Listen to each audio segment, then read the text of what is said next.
Assalamualaikum warahmatullahi wabarakatuh. Perkenalkan, nama saya Muhammad Nabil dari Prodi Akuntansi Syariah A dengan NIM 2420203862202020. Kali ini saya akan menjelaskan materi tentang model keseimbangan makroekonomi Islam ISLM. Baik, langsung saja masuk ke materi pertama dengan judul pengertian model ISLM dalam ekonomi Islam. Model ISLM adalah salah satu model fundamental dalam ekonomi makro konvensional yang menggambarkan keseimbangan antara dua pasar utama, pasar barang dan pasar uang.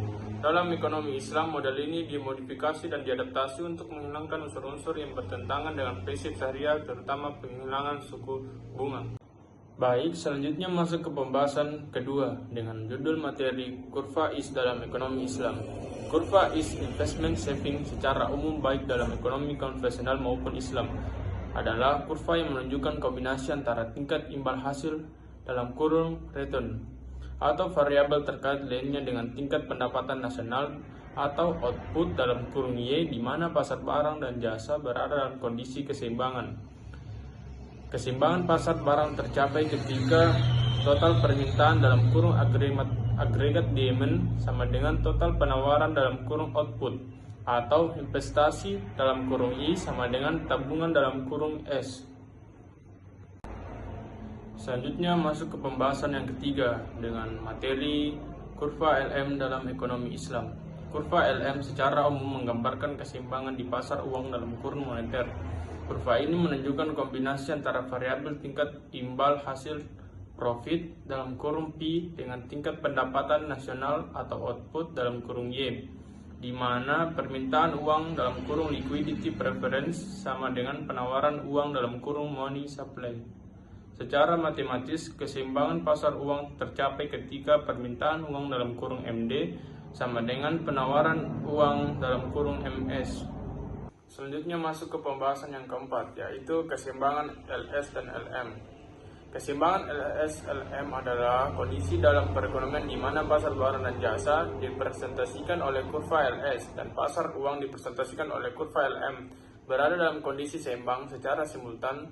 Titik keseimbangan ini dicapai pada tingkat pendapatan nasional dalam kurung Y dan tingkat suku bunga dalam kurung I tertentu, di mana kurva LS dan kurva LM saling berpotongan. Yang pertama, kurva LS investment saving menggambarkan keseimbangan di pasar barang dan jasa.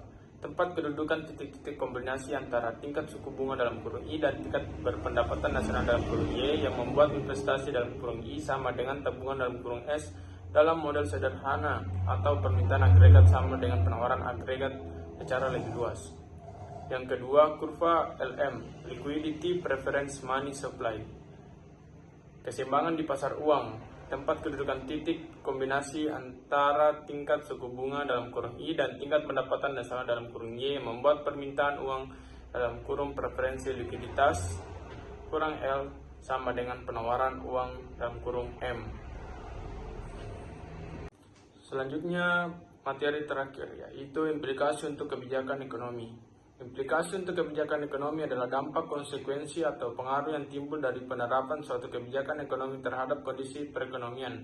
Artinya, ketika pemerintah membuat dan menjalankan kebijakan ekonomi, misalnya kebijakan fiskal, moneter, atau perdagangan, akan muncul berbagai akibat yang bisa bersifat positif maupun negatif bagi masyarakat dan perekonomian secara luas. Adapun contoh aplikasi kebijakan ekonomi, yang pertama kebijakan kenaikan pajak, dan yang kedua kebijakan subsidi BBM, dan yang ketiga kebijakan suku bunga rendah. Selanjutnya saya baca kesimpulannya. Model keseimbangan makroekonomi Islam Syariah menggambarkan bagaimana keseimbangan perekonomian tercapai melalui interaksi antara sektor real dan sektor moneter yang berlandaskan prinsip syariah berbeda dengan model konvensional. Mekanisme keseimbangan di alam ekonomi Islam tidak didasarkan pada suku bunga, melainkan pada sistem bagi hasil, keadilan, dan aktivitas ekonomi yang produktif. Nah, itulah tadi pembacaan materi singkat dari saya. Mohon maaf apabila ada salah kata. Sekian dari saya. Assalamualaikum warahmatullahi wabarakatuh.